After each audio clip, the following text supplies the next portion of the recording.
సునీత. ఈరోజు మనం పెనుబల్లి మండలం ఇక్కడ జూనియర్ కాలేజ్, ప్రభుత్వ జూనియర్ కాలేజ్లో మనం ఉన్నాము. ఇక్కడ ఎంతోమంది విద్యార్థులు 5%లో 55% పాస్ అవ్వడం అనేది జరిగింది.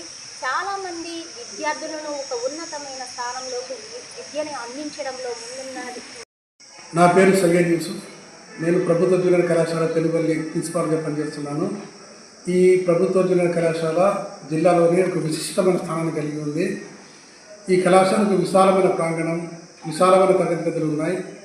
ఈ కళాశాలలో నెక్స్ట్ ఇయర్ నుంచి పిల్లలకి ఉచితంగా బ్రేక్ఫాస్ట్ మరియు మధ్యాహ్న భోజన పథకాన్ని ప్రవేశపెట్టడం జరుగుతుంది. విద్యార్థులందరికీ ఉచితంగా నోట్బుక్స్ మరియు టెక్స్ట్ బుక్స్ ఇవ్వడం జరుగుతుంది.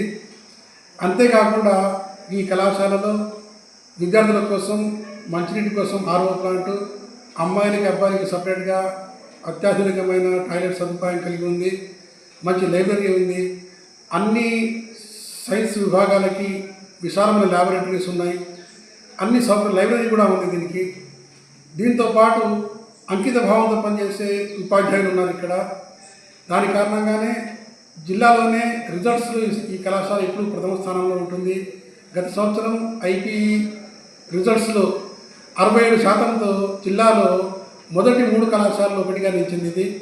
అంతేకాకుండా మా కళాశాలలో 40 మంది సైన్స్ విద్యార్థుల్లో 23 మంది ఎఫ్సెట్లో క్వాలిఫై అయ్యి రేపొద్దున బీటెక్లో కానీ, బీ ఫార్మసీ కానీ, బీఎస్సీ నర్సింగ్ కానీ జాయిన్ అవ్వడానికి సిద్ధంగా ఉన్నారు.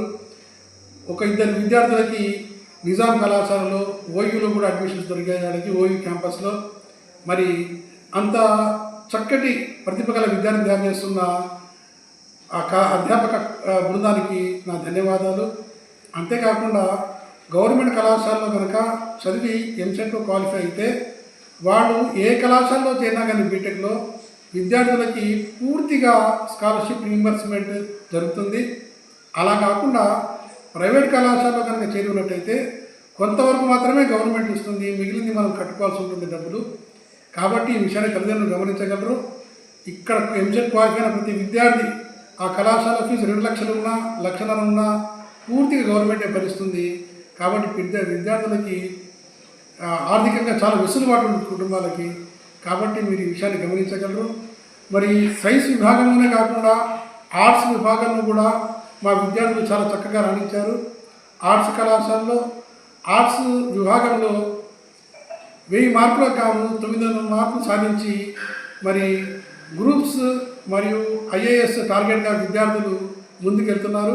కాబట్టి తల్లిదండ్రులు ఈ విషయాన్ని గమనించి మీ విద్యార్థుల్ని, మీ పిల్లల్ని మా కళాశాలలో జాయిన్ చేసి మీరు స్వయంగా కళాశాల ఒకసారి సందర్శించి నేను చెప్పిన విషయాన్ని సరిపూల్చుకొని పూర్వ విద్యార్థులతో ఒకసారి సంప్రదించిన తర్వాతనే మా కళాశాలలో మీ పిల్లల్ని చేర్పించగలని కోరుతున్నాను.